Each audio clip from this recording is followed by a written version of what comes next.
Well, Russian forces struck two cargo vessels in Ukraine's Black Sea ports on Monday, this according to Russian state media. Citing the defense ministry, the ministry claims the ships had been used to supply the Ukrainian military. Of course, both sides have traded attacks on the Black Sea. Kyiv reportedly sent an offer to Russia last week for both sides to halt attacks on civilian targets in the Black Sea. Moscow has dismissed that idea. Russia is blocking Ukraine's grain exports through the sea, the impacts of which extend far beyond Ukraine's borders. Joining me now from Odessa, Ukraine, is Dmytro Barinov. He's the president of the Association of Ports of Ukraine. Barinov told us earlier today Odessa had come under drone attack. If I could begin, Dmytro, just because this is quite a normal question for me to ask people in Ukraine today, are you safe where you are now, or are more attacks underway? Yeah, thank you for the invitation.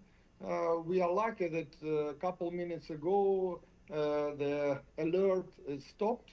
It means that no drones, no shaheeds, and no missiles at this moment. But it can happen in any minutes, in any second.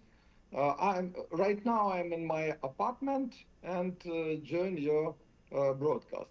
Okay, well, please keep safe. This is one of many proposals since Russia's full-scale invasion for ceasefires, partial ceasefires, etc.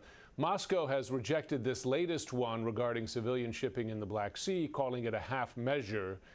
Do you see Russia as interested at all in even partial ceasefires at this point? Look, this situation right now has fundamentally changed if compared with the full-scale invasion began in 2022. For more than 4.5 years, the main challenge was to protecting the ports itself or vessels in the port. Now, the threat has shifted to the vessels themselves. So you can have the port, you can have the cargo, you can have the terminal, but if the ship cannot get there safely, the system stops. And the port's still open, but the vessel can't come due to high risk of the lives of the seafarers. That is why the export from Ukraine almost stopped, unfortunately. Yeah, I mean, the grain exports in particular often get international attention because so much of the world, particularly the developing world, depends on Ukrainian grain. I imagine if those ships aren't getting through, that's going to have an immediate effect on international grain markets, prices, access to grain. Absolutely. I want to remind that the Ukrainian ports were blocked in the beginning. And to 2022, the price jumped up to 25%, as I remember, immediately. And when Ukraine returned on the food market, the price became normal. What it means that United Nations World Food Program depends on 50% from Ukraine supplying. It means that for the country, poor country in for example, Africa, where the people even don't have what to eat, they will suffer. That is why it's not only Ukrainian problem. This is the global problem, and society, the globe should do something with it.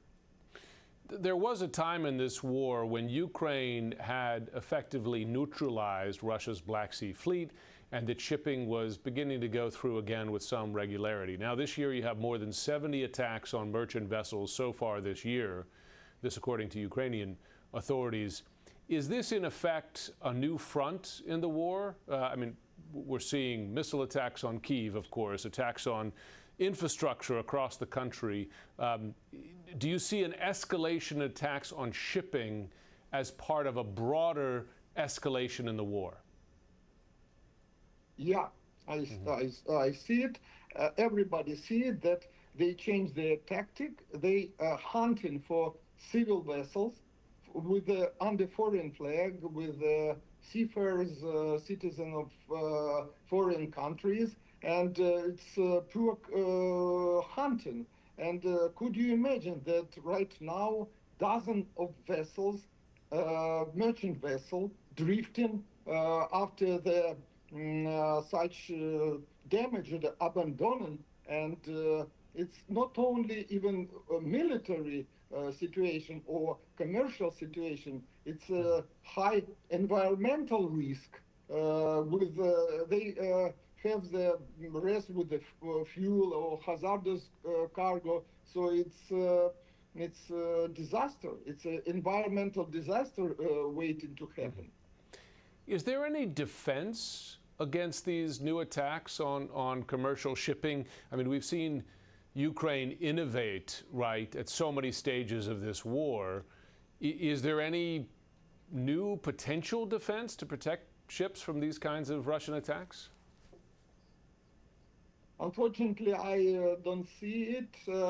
If, as I said, the port we more or less can protect, we put the mobile shelter, another safety place, and we have some air defense. But what's happened with the vessel in the international water, it should be done by, I think, by some international help. We have. We need to understand that the Black Sea is not the Ukrainian Sea; it's international sea. We have Romania, Turkey Republic, Bulgaria, Georgia, Ukraine, and even Russia. So it's an international sea and should be protected by international forces.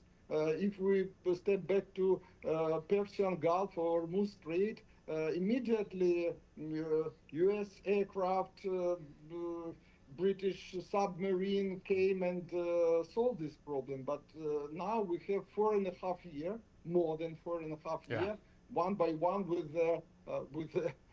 with Russia. Well, Dmytro Barinov, we appreciate you joining, and we wish you, to the extent it's possible, a safe evening where you are there. Thank you very much.